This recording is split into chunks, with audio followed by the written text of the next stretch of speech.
Hello, everyone, and thanks for joining us today for this special call on Leap Day with Tony Khan to discuss the upcoming AEW Revolution event this Sunday night in Greensboro. So those of you who have been with us before, you know the housekeeping items that we're going to address here real quickly. In the interest of time and giving as much opportunity to everyone to ask a question, we kindly ask you to refrain from asking two-parted questions, and we're asking you to keep your questions focused best as possible on AEW Revolution. And as Robin mentioned, please make sure your phone is unmuted. So with that, I'm going to turn it over to Tony for some opening thoughts. I'm going to open the lines. Tony? Hey, Jim. Thank you very much. Hey, everybody. It's great to be with you today. I'm very excited about AEW Revolution. I think it's really cool. We're here 4 years exactly after the original Revolution to celebrate what is, I think, one of AEW's greatest events and what has become one of the great traditions in pro wrestling. Hope everybody's having a great Leap Day. I hope Leap Day William has not visited any of you, and I look forward to answering your questions now on Revolution. Thank you very much. All right, Tony, thank you very much. So let's get after it. We're going to start today with Jim Barcelone from the Miami Herald, and after Jim and Tony connect, Dominic D'Angelo from Ad Free Shows will be next. Jim, you're up. Thank you all. Just talking about Sting, what he's meant to everyone, and just this big event. It's AEW Revolution, but it's also AEW Sting. So just what are your thoughts of Sting and what he's meant to pro wrestling and what he's meant to AEW? It's a great question, Jim. I appreciate you leading off with that. I'm very excited about AEW Revolution, first and foremost being Sting's last pro wrestling match and Sting's retirement. I think he's been a huge part of pro wrestling for my entire life. He's been a hero since I was very young, and when Sting came into AEW, I was so excited, and this is exactly where I hoped we would get, setting up an incredible retirement match for Sting this Sunday at Revolution pay-per-view. He's an incredible pro wrestler and an incredible man, and giving him the send-off that he deserves these past few years has been really important to me. And now having a match for the weekend with high stakes, a personal rivalry, a great story, it's going to be a tremendous show, and it's got certainly something that nobody will ever forget, and that is Sting's final wrestling match, teaming with Darby Allin versus the Young Bucks. Sting is really important to all of us in AEW. I think he's not only beloved backstage, but he's a hero to a lot of us, including myself personally, and I cannot wait for this weekend and specifically this Sunday in Greensboro for AEW Revolution. I think it's the perfect place to pay tribute to Sting's great career in the Greensboro Coliseum. It was where Sting really first arrived on the national map in 1988, and it was very fitting that he had his final appearance last night on TBS. I thought that went really well, and we had a great go-home show last night, and certainly Sting coming down from the rafters one last time I thought was a perfect way to cap off the final Dynamite before Revolution and the final Dynamite of Sting's career, and a great way for Sting to make his last appearance ever on TBS, the Superstation, after 37 years on TBS, and I've been saying 36 years on top, really going back to that match in 1988, but 37 years having most of your career on one network and being so identifiable with it, it's pretty special and pretty rare, and it's befitting the great career and the great person that we have in Sting. Thank you very much, Jim. Thanks, Jim. Dominic D'Angelo from Ad Free Shows is next, and he will be followed by Steve Fall from WrestlingNews.co. Dominic? Tony, can you hear me okay? I can hear you. Great. Thank you. Oh, hey, awesome. Hey, okay. Looking forward to Revolution this coming weekend, and obviously Sting's send-off, big send-off. Wanted to kind of get a question about Jennifer Pepperman and the hiring of her and what that means kind of for the creative structure backstage. Would you have a kind of a game plan in place for her and implementing her into the program from a weekly basis, and how will that kind of change the process of AEW moving forward? Well, it's another person in what I think is a good process. I love collaborating with the people in the in the office, and Jen is somebody who's got a really great wrestling mind. I was in the office very late last night working. I think, we have a different crew of people that come week to week to Dynamite versus Collision sometimes, and some people make it to both shows, and Jen has been at both shows with me, and along with a great group of people. Last night I was in the office very late until the wee hours of the morning, making sure we had a lot of details figured out. Jen was one of the people I had there with me, along with Will Washington, Brian Danielson, Jimmy Jacobs, Mike Mansuri, and a lot of other people. We have a really strong group of idea people and a great group of coaches, and it's really nice to have somebody like Jen who has experience in pro wrestling, but also a lot of experience in television. And, it's the same process with more ideas and more people added into it. And Jen's been fitting in great. A lot of the people who had worked with Jen previously had really great things to say about her, and my visits with her, I really liked her a lot, and she was very excited about what she'd seen in AEW, and, she's fitting in great, and I like working with her a lot, and so it's great to have another person with great ideas and contributing in the room, and she's learning AEW, I think, day in and day out, more and more and more. And that is tremendous. We've done a lot of shows now, and she's been doing a great job catching up on it. And I think also she brings a lot of knowledge of pro wrestling and television from outside AEW, and she's a really great person to have, I think, in that room, in that process with us. Thanks, Dom. Thanks, Dominic. Steve Fall from WrestlingNews.co is next, and Steve will be followed by Joel Torres from Contralona. Steve? Yes, hey Tony, thanks for taking the time to talk to us today. Happy leap day to you as well. This weekend, Revolution is taking place in North Carolina, and born and raised in North Carolina is Camille, a former NWA Women's Champion, and free agency seems to be something you're very interested in. Has AEW been talking to Camille about coming in, and possibly could she be there at Revolution this weekend? Well, Camille's a great free agent in wrestling. Never say never, but certainly Camille is somebody we've scouted, and somebody that I personally have a lot of respect for, and I've enjoyed her matches, and have enjoyed when I've met her. So she would certainly be a great fit in AEW at any time, and certainly she's somebody we would definitely keep under consideration here. There you go, Steve. Thank you very much. Joel Torres from Contralona is next, followed by John Alba from Triller TV. Joel. Yes. Hi, how are you, Tony? I just want to know, first of all, congratulations with everything that's going on with AEW Revolution. I know this is going to be a very special night for you. Just want to know, what will be Sting's status with AEW after his last match? Will he still be part of the company at some other capacity? I'm sorry, can you repeat that question one more time? Sure. Just want to know, what will be Sting's status with AEW after his last match this Sunday, and will he still be part of the company at some other capacity? Got it. Yes. Sting, I hope, will remain with us in spirit forever.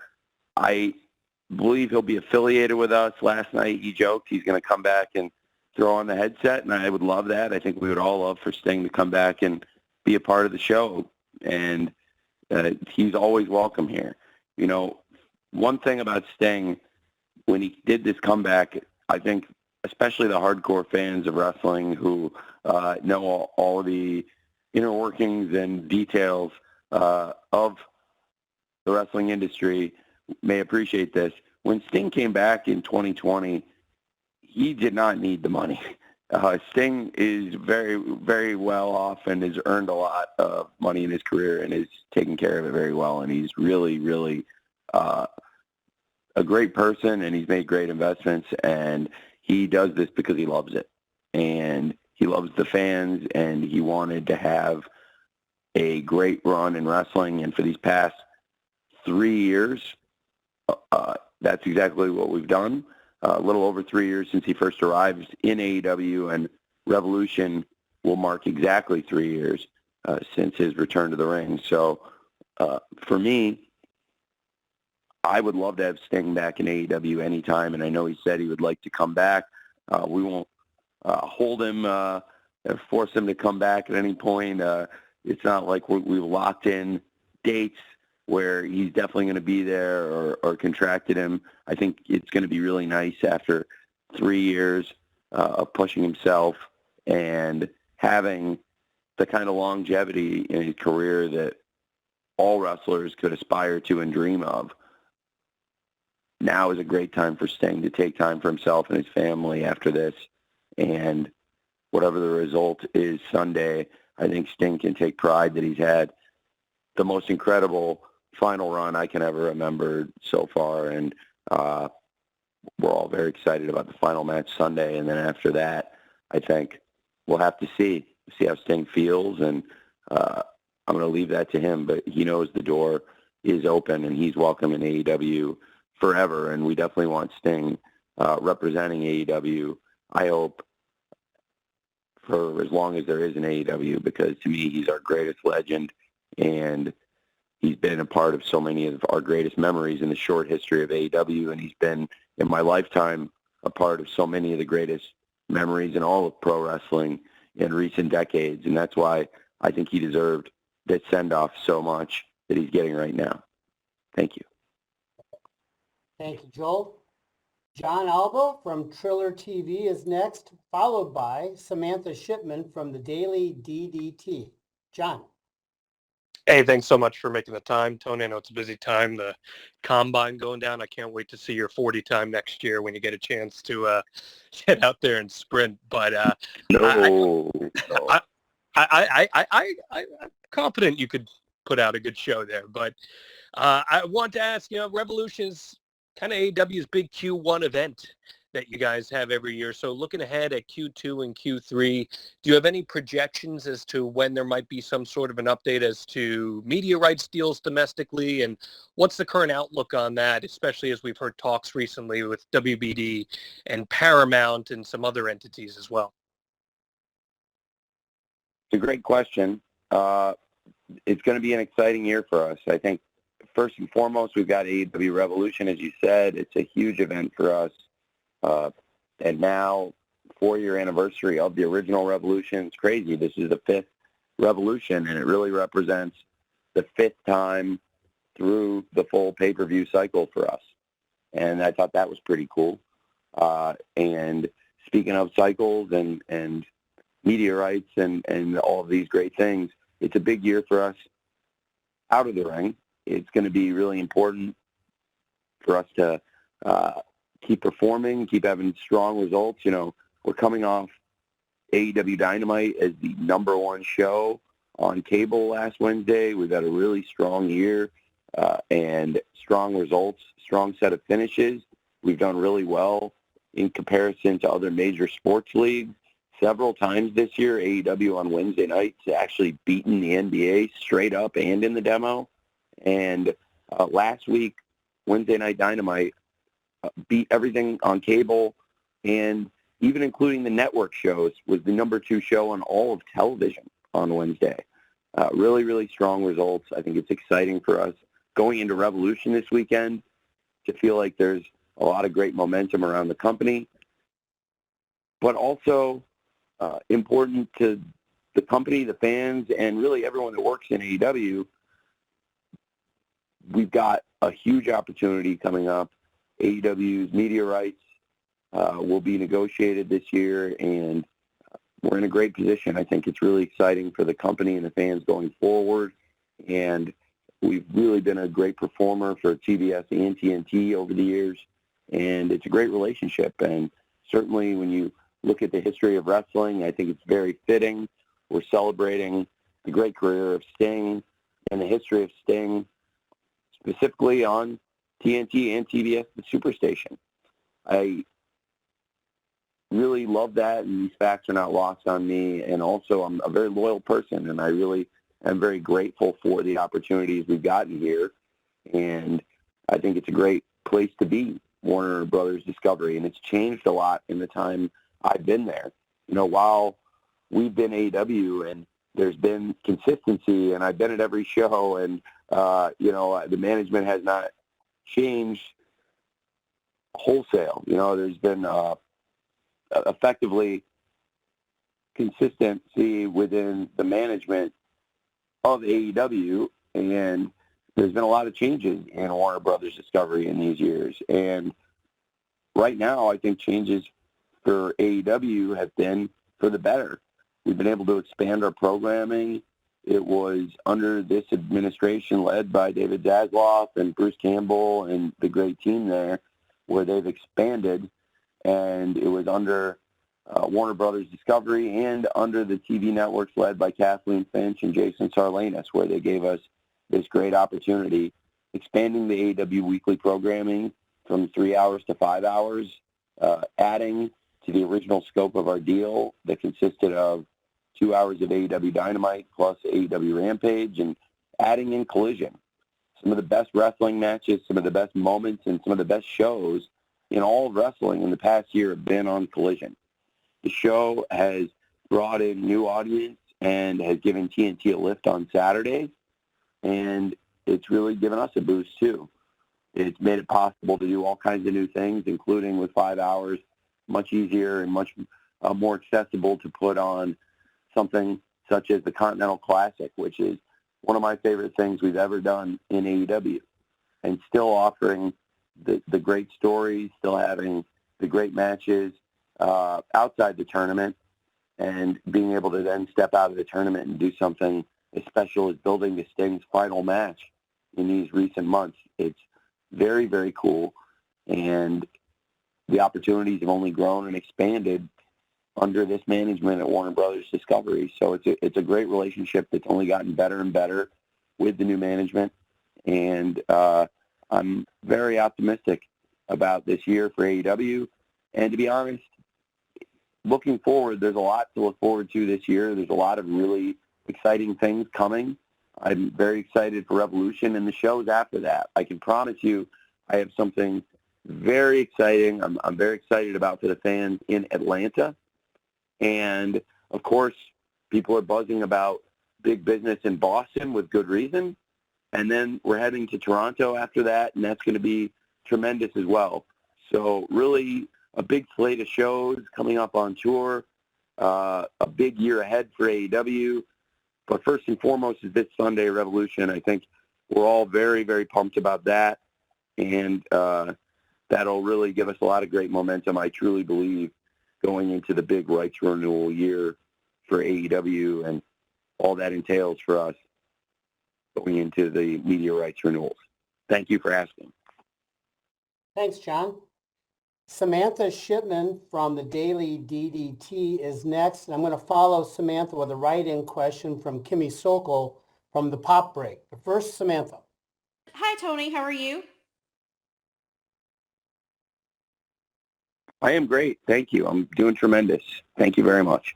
Good. Looking forward to being in attendance for Revolution this weekend. And so I wanted to go back to Jennifer Pepperman and her experience that she brings. And so obviously we've noticed lately there's been a renewed focus on the women's division. So did that push you to hire a woman in creative to kind of give her perspective on women's stories?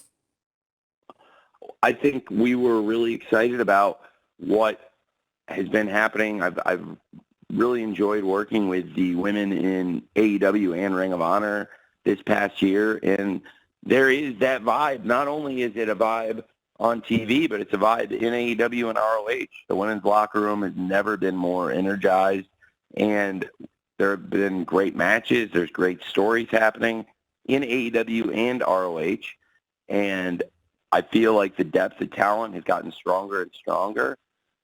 Independently of that, trying to expand our team, I really like the people I work with, and we've added new people. I mentioned a lot of the people in the office. You know, we have a great group of coaches. I love working with the people on the coaching staff, including Sanjay, Sarah Stock, Pat, Buck, QT, Rocky Romero, and so many others on their individual ideas on the matches they're working on, and then taking a big view of the company. Of course, we've got a bunch of great people with creative minds. You know, I mentioned I was in the office very late last night for hours after we shot Dynamite and Collision, just going through ideas and spending time together, drinking coffee with Will Washington, Jimmy Jacobs, Brian Danielson, Mike Mansuri, and now I thought Jen Pepperman adds a lot to any conversation she's in. And whether it's women's wrestling or men's wrestling, Jen Pepperman's got great ideas, and they're not limited to any one match or any one story. I think she's got a really great mind, and now she's spent years in wrestling. You know, I love the world of soap operas, and I think it's fascinating the work she's done. She's an Emmy Award-winning filmmaker, and it's a very different medium, soap operas, but obviously there are similarities, and it was a unique hire when she joined pro wrestling, and now she's learned the wrestling business. There are a lot of wrestlers that have great experience working with her, and so she was a popular hire. I think she adds a lot. She would add a lot to any women's story. She can add ideas, but she also adds ideas to men's stories. I think any aspect of wrestling or television that you're working on, Jen can be insightful, and she's very additive. So I wanted to bring Jen in to help just with AEW all across the board, and I think she's been doing a great job. So really excited about what we're doing across the women's and men's wrestling in AEW, and very excited to add another great person to the team backstage with Jen. Thank you. Thanks, Samantha. I've got a write-in here from Kimmy Sokol, which I'll read here in a second. Amy Nemedy from WrestleJoy, I'd like for you to be on deck after Tony answers this question from Kimmy. This weekend, Daniel Garcia will have his first title match on pay-per-view. How excited are you for his match against Christian? That's an excellent question. I love working with Daniel Garcia. I think he's done an incredible, incredible job building himself up and evolving since he arrived in AEW. I'm looking out at Daly's place right now, and it's been, I have to say, feels like it's been even longer, but it's been about 3 years since Daniel Garcia started working for us. And he first came in Daly's place, and I thought they would bring a lot to each other. And I paired up Daniel Garcia with a team that had been known as 3.0, and they'd been known as Everrise, and they've been known as 2.0. And I thought they would be good as 2.0 with Danny, because I didn't want people to think that he was in the 3.0. And if it said 3.0, there's three of them, I thought people would think Daniel's in the tag team. I really love Daniel Garcia. I think he's such a fantastic young man, and I think he's got a great passion for pro wrestling, and he's really, really smart. He works really hard. He's incredibly likable, and he has a very bright future. I think the sky's the limit for Daniel Garcia, and what's really cool is if you look each year in AEW, he's evolved and gotten better, and when you look how young he is and look how he's built himself up, built his body, built a character, developed his mannerisms. He's had a connection with the crowd for years, and the crowd really cares about him. And wherever you go in the country, I find he has that connection. I really am impressed with Daniel. And it's funny, we were in Huntsville last night, and I was, again, I mentioned I stayed late after just to kick ideas around and brainstorm and hear out anybody who had any thoughts or anything we could work with. And I was telling a group of people, like I said, late at night, I think you had, like I mentioned, Brian Danielson, Will Washington, Jen Pepperman, Jimmy Jacobs, Pat Buck, and a number of people stuck around. And I was telling people, you know, we did this house show here, and I think it's a funny memory. We had been in Huntsville, Alabama for a House Rules, and the main event was Daddy Magic and Daniel Garcia versus Orange Cassidy and Darby Allin. And I remember the fans in Huntsville started chanting, "You're a wrestler," at Daniel Garcia on a house show. And first of all, I was impressed with Huntsville, Alabama at the house show that, this is for a house show crowd throughout the night. They were very smart fans that watched the show very intricately and understood all the details of the show. And the timing of it when they did it, it made me smile. And going back to Huntsville for Dynamite and Collision last night with Daniel Garcia on the verge of his first pay-per-view title shot, with Daniel Garcia working a big main event match on Collision out there with all-stars, swimming in the deep end, and having Daniel Garcia out there with some of our biggest names, including Christian Cage and Orange Cassidy. It was very, very cool. And I really, really think the sky's the limit for Daniel Garcia. He would be a great champion in any company, and in AEW, he would be a great champion for any title. I think the TNT title is all about pro wrestling. We've seen so many great bell-to-bell wrestlers hold the title, and I believe Daniel Garcia fits that tradition like a glove. And Christian Cage is also somebody that has been a great champion. He's done it a different way than anyone else who's ever held the title, but he has established himself as a great champion. I also have an incredible amount of personal respect for Christian Cage, who I believe might be the best wrestler in the entire world. And I'm glad that people have come to see that. There was a point maybe 18 years ago where I felt like there was momentum starting to build in that direction. And there have been various times over the years where I felt like there was that was becoming a trendy thing to say. But over the past couple of years, I don't think it's just a trendy thing to say. I think fans all over the world have seen it, that Christian does it as well as anyone. And he is certainly, as we stand, I believe, one of the great villains in pro wrestling and also one of the great bell-to-bell wrestlers. And I think that's a great match, Christian and Garcia. I can't wait to watch at Revolution. And I think either one of them, Daniel Garcia or Christian Cage, is a great TNT champion coming out of this pay-per-view. And as I've said, I think Daniel Garcia brings a lot to AEW, and I love working with him. Thank you very much. Thank you, Kimmy. Amy Nemedy from WrestleJoy is next, to be followed by Bill Pritchard from WrestleZone. Amy. Hi, Tony. Can you hear me okay? Yeah, thank you, Amy. Perfect. I've got a new setup, so I wasn't sure. So I wanted to talk about Swerve Strickland, Hangman Page, and Samoa Joe.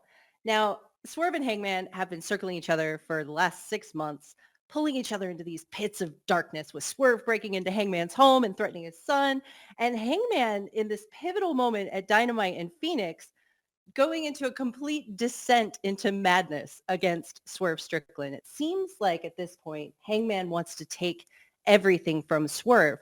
That said, they've got this incredibly imposing, intimidating, dominant force of a champion in Samoa Joe. So while their rivalry seems to be culminating at Revolution, it's culminating around a championship match with one of the hardest hitters who's nearly undefeated in his run in AEW.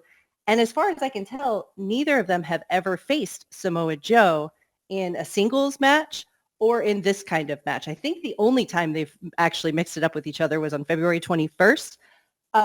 So I wanted to know if you could talk about the stakes of this match, the odds for Joe, Hangman, and Swerve going into this match, and how this all came together as they clash at Revolution.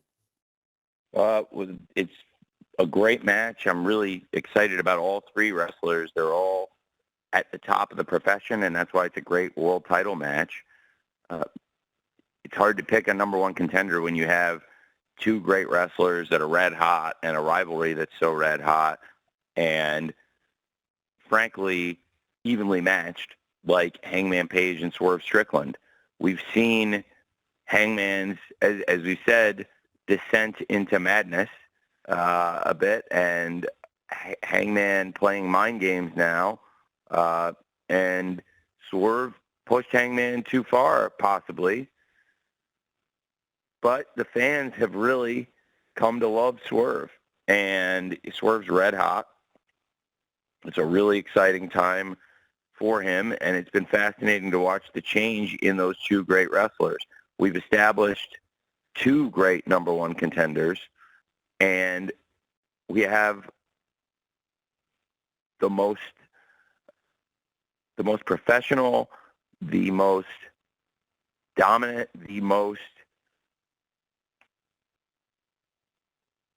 just really the most high quality champion you could have ever hoped to ask for in Samoa Joe. And we're very fortunate to have a great world champion like Samoa Joe. And what we have right now is this exciting three-way picture that has been built up for weeks and weeks.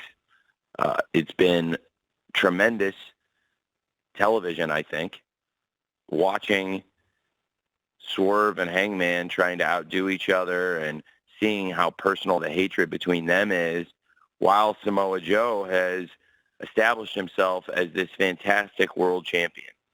So far, AEW has been on a really hot run in recent months. Since the start of 2024, and I think we ended on a great note with the Continental Classic and a lot of the great things we did to end 2023, and going into 2024, I felt like we had a lot of positive momentum, and Samoa Joe walking into the new year as a world champion has been fantastic. And now, as you said, it's this first-time match, first-time encounter, first-time Hangman or Swerve has had a chance to challenge Samoa Joe for the championship, or even really get into that kind of a singles match type situation with Samoa Joe. As you mentioned, the first time they were all out there together for a match was that six-man tag match, that trios match that was really exciting and put us on this path to Revolution. I think it's a great world title match. There's so many exciting things to look forward to on Sunday's pay-per-view, and certainly one of the top matches I'm looking forward to is the three-way championship bout, Samoa Joe versus Hangman Page versus Swerve Strickland. Should be a great show, and I think that's going to be a great match. Thank you very much. Thank you very much, Amy. Bill Pritchard from Russell's Zone is next. Paul Berry is on deck from Newsweek. Bill? Hi, Tony. How are you? Hey, Bill, doing great. How are you, man? Doing good. So I wanted to ask about the Meat Madness match being pulled from the card. I know last night you said that you were dealing with some injuries and you were putting the match on ice, but 3 of the advertised names are in the new Scramble match. So I was wondering if you could talk about how big the original match was supposed to be, or if you could talk about some of the injuries that you're dealing with in that match. Yeah, absolutely. I first thought of the Meat Madness match, and I'm glad you asked. I first thought of the Meat Madness match and that it would be something really fun for the fans based on the fan feedback and something the fans brought to the show. I think it's one of the great things about AEW is I try to listen to the fans, and if I'm not hearing you as the fans, then I'll keep listening, and sooner or later you're going to get through to me. You can always believe that. And I'm always trying to listen to what the fans are saying, and certainly, literally, the fans were telling us during All Out, which, this past year's All Out was one of the best shows we've ever done in AEW, and is considered an all-time great pay-per-view. And there were a lot of great moments throughout the show, different moments, special moments. And one great thing about the card was Miro versus Powerhouse Hobbs and the reaction they got. And it exemplified the spirit of that card. People weren't sure what to expect going into AEW All Out. It was the first year we had done All In and All Out, and the card really delivered and ended up being a tremendous show. And everyone who came to the show or ordered it, the feedback was overwhelmingly positive, and it was one of the best reviewed wrestling shows of the year and one of the best reviewed shows we've ever had. And one of the great moments on the show was Miro versus Powerhouse Hobbs and the meat chants from Chicago. I don't think these were just isolated to Chicago. Then we went on the road, and in other big man matches, we had them. So we had Meat Forever chants during Miro versus Hobbs at All Out.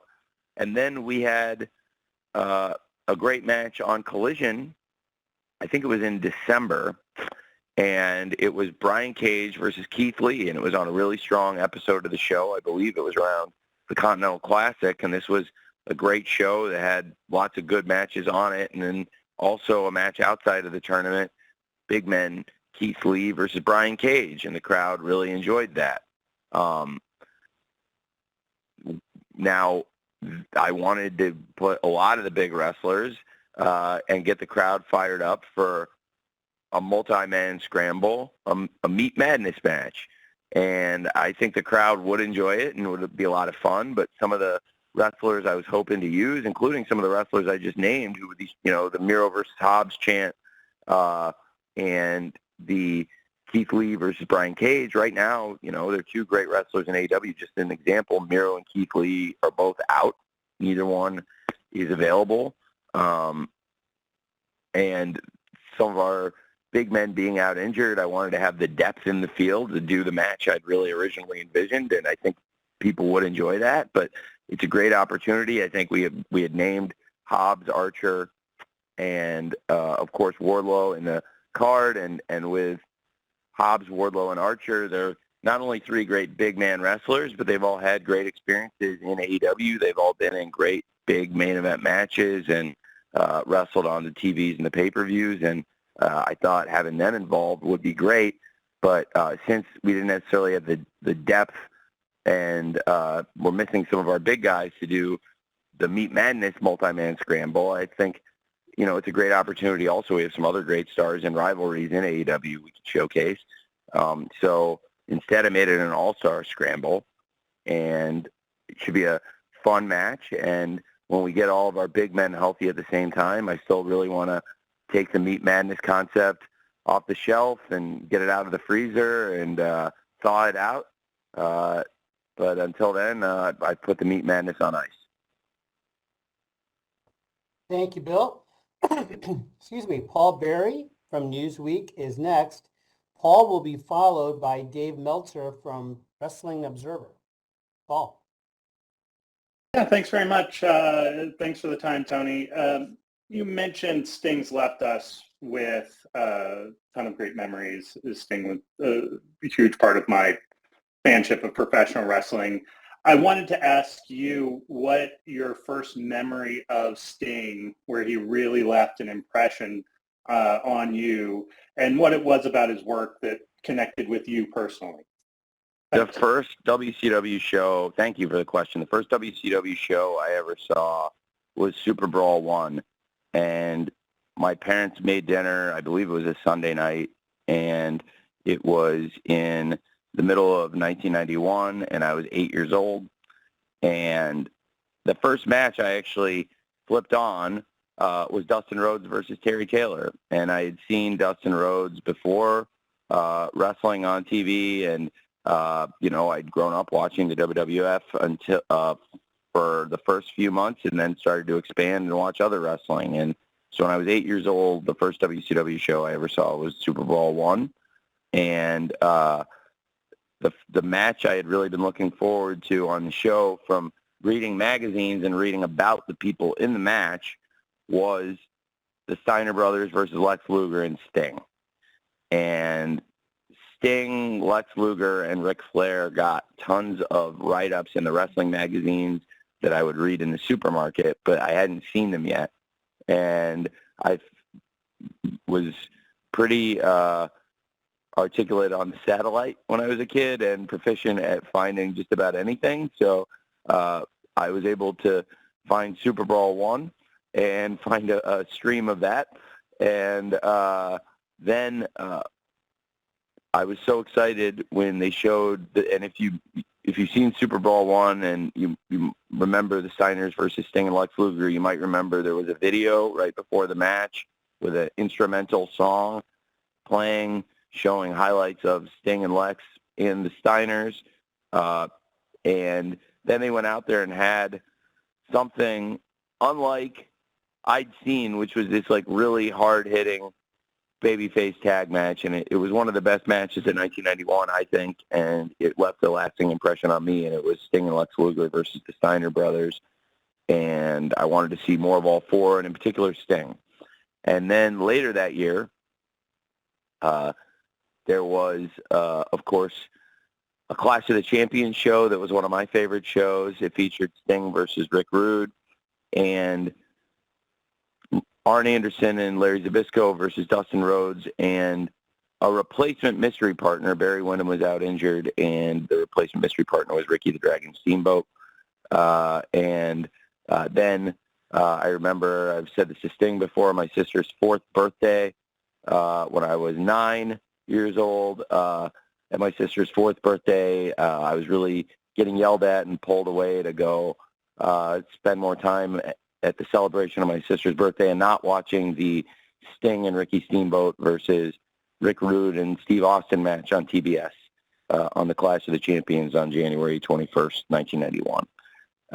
Lots of memories like that. I'm a big fan of Sting, and he's been a huge influence in my life and really the ultimate pro wrestling hero. He's one of my all-time favorites, and I'm really excited that we'll be able to pay a great tribute to Sting this weekend and give Sting a great final match, and hopefully have this 3-year run from Revolution 2021 to Revolution 2024 really be a special memory for the wrestling fans. And of course, I want it to be something special for Sting, first and foremost.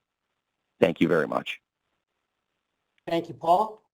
Okay, we got about 15 minutes till curfew, so Dave Meltzer from the Wrestling Observer is next, and after that I'm going to follow with a write-in question from Lyric Swinton from SNME Radio.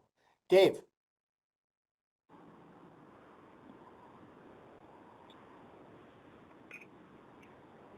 You hear me? Yeah, hi, Dave. Yeah, okay. Hey, Tony, so I was just wondering, can you guys hear me? Yeah, I hear you great, Dave. Okay, great. Yeah, I was wondering, like, as far as, like, your projections, you know, as far as the economics of the company for 2024, I mean, do you have are you kind of close to a number of pay-per-views you're planning this year? And as far as profitability and everything, you know, how close do you feel you can come this year? And you know, what kind of goals do you have basically for 2024? It's a great question, Dave. Thank you. Well, first of all, on pay-per-views, last year we expanded the calendar very successfully. You've written probably more about that than anybody, that it was really a highlight of our business this past year, expanding the pay-per-view calendar. The past few years, we launched AEW in 2019, and through the first full year, that first pay-per-view cycle was really 4 events, and we successfully added a fifth event in 2022 with Forbidden Door, and that was the biggest debut of any of our events at that point. And then this year we expanded that calendar again and went from 5 events to 8, and again, it was very successful. I think it was a very proper amount of saturation. It was well saturated, appropriately saturated, and at 8 events, we saw record results, and the additions of All In, our biggest event ever, that would then, for it being AEW's first All In, it would be the biggest debut of any of our events now, and then a great debut for Wrestle Dream, an event I felt really strongly about and have a personal connection to, and it was really special to me and a lot of the wrestlers in AEW and New Japan Pro Wrestling for us to go out there and for AEW to pay tribute to the late, great Antonio Inoki, without whom I really believe we all might not be here right now. And then close the year with AEW World's End, which was an incredibly successful pay-per-view event. So going to 8 events, it worked really well. I believe we have the capacity to increase. I think this year I would, if if you force me to say, to use an expression I use in the back a lot, if you force me to say, if I had to say, I would probably, and I don't have to say, so, but I want to be open and honest. I could see this year being 9 to 10, and I think 9 is probably a good sweet spot. But it feels like that's about the right number, and I don't want to make a huge change or increase, but definitely 8 was incredibly successful, and I don't want to do anything totally different, but I do see an opening for 9 probably, and maybe 10, but 9 feels like a great number for us right now, particularly when you also consider I put on 3 Ring of Honor streaming events annually. That puts you with AEW doing really our strongest 9 possible events, plus these 3 events that have a great tradition. I think they were ROH's 3 strongest events, which is why I've kept them in the rotation, and now those are different. Those aren't really pay-per-views. Those are streaming events. But I do think it's going to be a great year for us. If we do get a bump annually, so our rights fees are better in 24 than they were in 23, but the really big bump by a lot more than that is going to be in 25. And I'm very excited about the upcoming media rights renewal deal. That will really put us over the top in many ways into going from being a milestone business that has accomplished things that will live in the history books and a great business to being what I think will be a sustainable business for many, many years to come. And that will be the new media rights we do, which will really be the biggest source of revenue we've ever injected into the company. And we've grown our revenues year over year. And as we've expanded, I think it's been a really, really, really bold and a confident, and I think now justified in the boldness and confidence of these moves to expand the pay-per-view calendar and expand our TV production. The pay-per-view calendar, it's in the pudding. The numbers are there. You can see it's really worked for us. We do some of the best events in pro wrestling. It's a great value, I believe, the AEW pay-per-views. And I've kept the cost of the events uniform over the years. And when you plop down that money on that weekend to buy the big AEW pay-per-view event, I think we have a very good history of delivering great shows. And now the business track record is there too. Our events have done very, very well. And this past year in expanding the calendar, we really grew, again, not only grew the number of events we did, but really grew the revenue, and that proved to be a great move. We also made a huge, huge leap by adding AEW Collision. I believe that risk we took and that leap and like I said, the boldness and confidence it takes to do those things, I think that has been realized in terms of the quality of the show, and it's been realized in terms of the fact that, as I mentioned earlier, I think in the past year on AEW Collision, we've had some of the best moments, some of the best matches, and some of the best all-around 2-hour shows in all of pro wrestling. And I think the biggest opportunity lies in the media rights renewal, where Dynamite, Rampage, and Collision will all be getting huge, huge increases, I can say for sure. And now going into that and having, like I said, that confidence, I think 25 is going to go down as the year where AEW really took the leap from being a startup company to being the established challenger player in pro wrestling for decades to come, and establishing all that in basically 5 years. That was the 5-year plan. And sitting here in the same place where we started it 5 years ago in Jacksonville, Florida, and being here in the same office looking at Daly's Place right now, it's really, really exciting, and it's really rewarding to look back at that. So, yeah, I think that media rights renewal coming up, that's going to be the key thing on the TV side and on the pay-per-view side. Most of the expansion has happened, and it's been successful. And now, I think it's like with a pizza. Like, we found most of the places we're going to put the cheese in the pizza. It'll be years before they find more places to put cheese in a pizza. But so I'm not going to try to stuff a lot more cheese in it. But I do think pay-per-view wise, we've kind of found a good place. But I think also by expanding, it's really helped us. So thank you. As you can tell, I love talking about the business side of it too, almost as much as I love talking about the wrestling side of it and having Sting's retirement match at the Greensboro Coliseum on Sunday. So thank you, Dave. Thanks, Dave. So we're going to finish with a write-in from Lyric Swinton from SNME Radio. And if there's time, Brandon Thurston from WrestleNomics.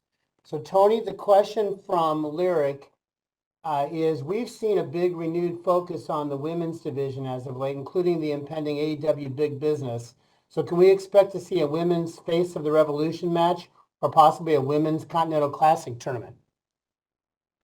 Oh, these are great questions. I think we're building that depth in the division and getting to where we're having better and more consistent matches. It took us years and years as a company to get to where we were able to have the Continental Classic, because the quality of the wrestling and the depth of the wrestling has gotten to, I think, an all-time high on the men's side. Now on the women's side, it's really taken that lead too. So it's about having the consistency of the matches and the quality of the wrestling week to week and that consistency. And I think we've been getting better and better there. So we're taking great steps. Very excited about some of the great matches we've had on TV lately and some of the great wrestlers. I think Chris Statlander and Sky Blue last night was an excellent match.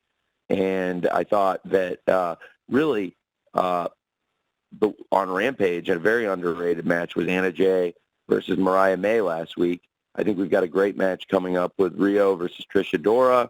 And there's a lot of great things happening in the AEW women's division and in the ROH women's division. We have a great world champion in Athena.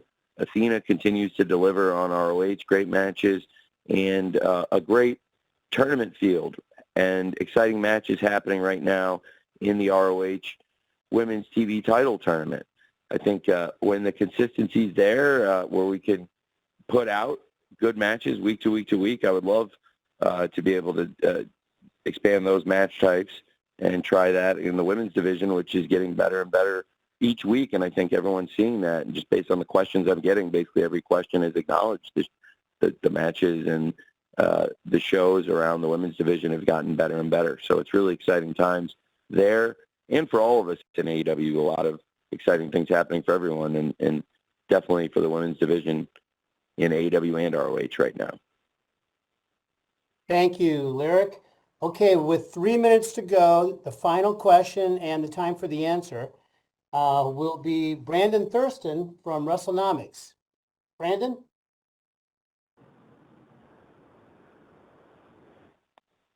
I was wondering if you could tell us who the members are of AEW's discipline committee, and do those members have experience in how to handle sexual misconduct claims if they come up? That's a great question. We have, trained professionals on the discipline committee, including 2 attorneys and Brian Danielson. And they're different backgrounds, and that's the idea, to have people from different backgrounds and different experiences in wrestling, which is certainly its own unique business with its own unique set of challenges. And I think I want people that have common goals for the company and for the well-being of the wrestlers, and also people that share high integrity. And the attorneys that I chose and Brian Danielson, I think that's a really strong group of people, and they would be looking out against all misconduct claims. And we've tried to train them up to do their best, I think, to really, whatever the situation is in terms of misconduct, to do whatever it takes to ensure the well-being of the wrestlers, which is first and foremost here above everything else. Thank you, Brandon. Yeah, thanks, Brandon. And that'll do it for today. Tony, do you have any closing thoughts? Yeah, this one is very special to me. I think it's the most special event in the history of AEW for me personally, and it's the first time for me it's ever felt so personal to have Sting's last match and have it be in AEW, and to have, that's amazing to begin with. But now, having spent over 3 years with Sting and having Sting wrestling in AEW regularly for these past few years and getting to know Sting and getting to know Steve behind the paint, he's an incredible person, and he's one of the all-time greatest wrestlers, and we're a young wrestling company, AEW. I think the fact that Sting has come to AEW and had a run that will always be remembered by his loyal fans, and a run that will culminate in a final match that I think will be a great match, and a show that top to bottom includes matches, and in particular, I think really 8 matches that have had a lot of established television story build, a lot of great matches that help get to those 8 matches, and then also within the scramble, some rivalries that I'm looking forward to showcase and some stars. It should be also a very fun match, and I think top to bottom, it's been our best built pay-per-view. Really, for weeks, the focus has been on these matches and stories, and I think it's been one of our best builds to a pay-per-view. There's something about Revolution. It feels like there's always a lot of excitement and buzz going into this event, and the first Revolution in Chicago is one of my favorite events we've ever done. We've had great Revolution shows all over the country, coast to coast, but never before have I been more excited for Revolution or for any show as I am for this Sunday. And thank you all very much for joining for the media call. Thank you, Jim and Robin and Mandy, for helping organize this. And I'm very grateful to all of you and really looking forward to Sunday's Revolution pay-per-view, probably more than anything we've ever done. Thank you very much. All right. Thank you, Tony. Thanks, everyone. We're now at the end of our time. So as normal, we're going to be distributing an audio recording to all attendees shortly. So with that, we thank you again for being part of today's call, and obviously for your faithful coverage of AEW and the entire world of professional wrestling. So with that, we're looking forward to seeing you Sunday night in Greensboro for Revolution and elsewhere throughout 2024. Have a great Leap Day. Cheers.